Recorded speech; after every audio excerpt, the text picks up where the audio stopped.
Igual y no valía la pena, pero pues ya le entraste por esta mentalidad, básicamente.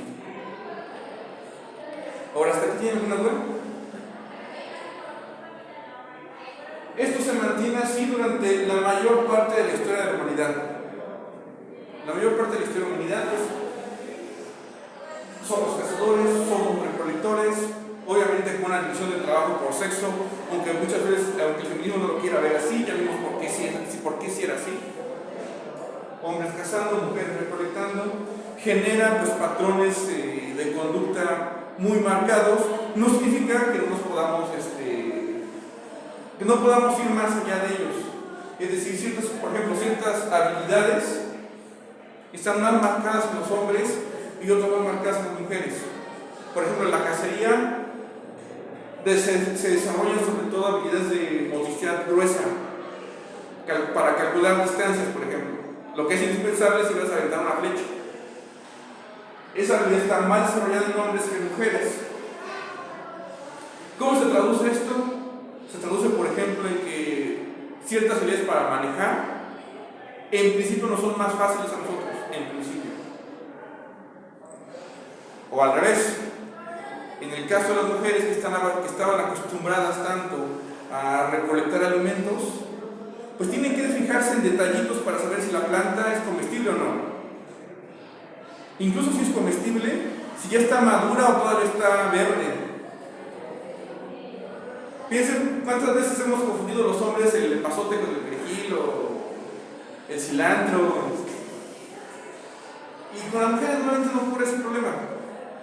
También podemos superar ese punto. Y aquí es algo bien interesante.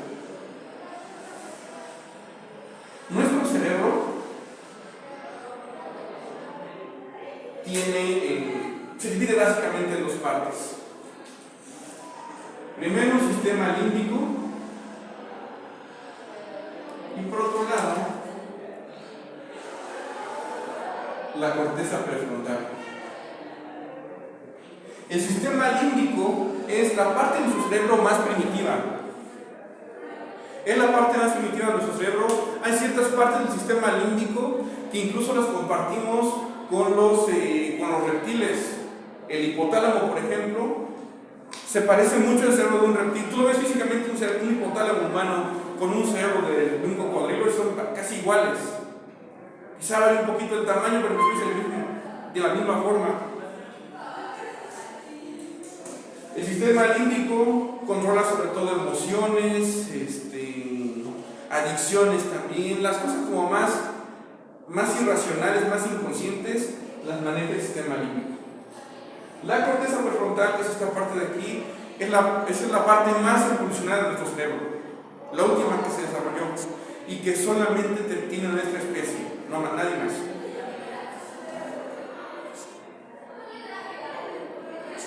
La corteza prefrontal tiene la capacidad de aprender cosas nuevas. Y además el cerebro tiene otro elemento que es, y tiene que ver mucho con la corteza prefrontal, aunque no únicamente, está presente en todo el cerebro, pero la podemos ver con más claridad en la corteza frontal, la plasticidad cerebral.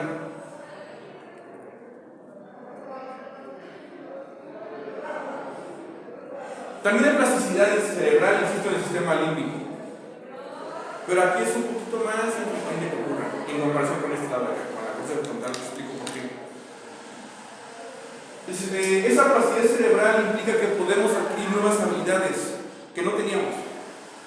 No solamente como individuos, sino habilidades que no teníamos incluso como especie. Por ejemplo, la habilidad para leer y escribir. Esta no es una habilidad que necesitáramos en el estepa africano. No había que leer nada ni escribir nada.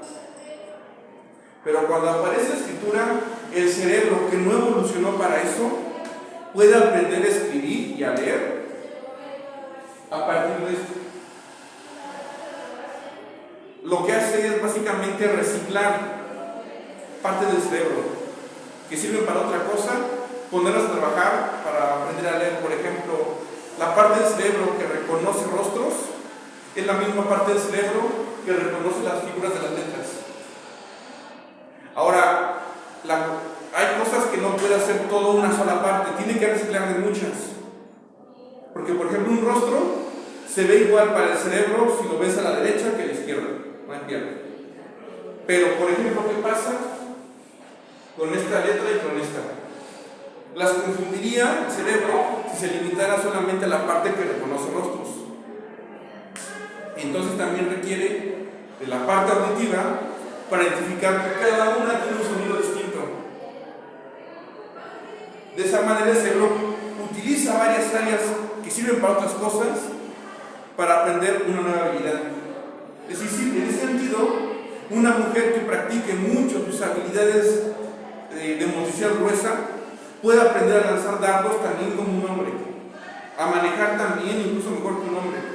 Y al revés también, un hombre que desarrolle su motricidad fina puede aprender, por ejemplo, a tejer, a distinguir plantas, pero tiene que practicarlas. Aquí el problema es que el cerebro gasta tanta energía, estamos hablando de que incluso en reposo gasta como el 30% de la energía, y en trabajando gasta todavía mucho más, y representa apenas como el 15-20% del peso del cuerpo, pero gasta la mayor parte de energía. Entonces, como gasta tanta energía, glucosa y grasa, lo que hace es ahorrar energía, lo más que se puede.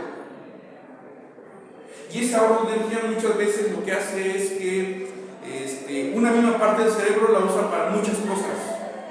Por ejemplo, la parte del cerebro que procesa el dolor físico, también procesa el dolor emocional.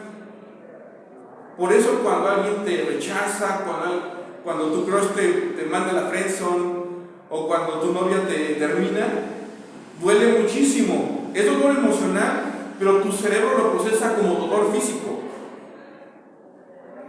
Es brillante porque ahorra energía. De hecho, se supone que por eso cuando las personas dejan de hacer ejercicio en poco tiempo pierden lo que habían logrado, ¿no? Porque el cuerpo no está hecho para tener que procesar tanta masa muscular o así, y la empieza a desechar porque tiene que utilizar la menor cantidad de energía posible. No, exacto, tal cual.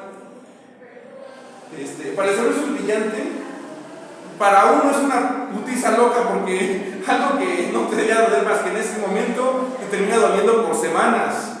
Y duele muchas veces, como es algo tan traumático, lo vives como si te estuvieras muriendo. El dolor físico es como si te estuvieras muriendo.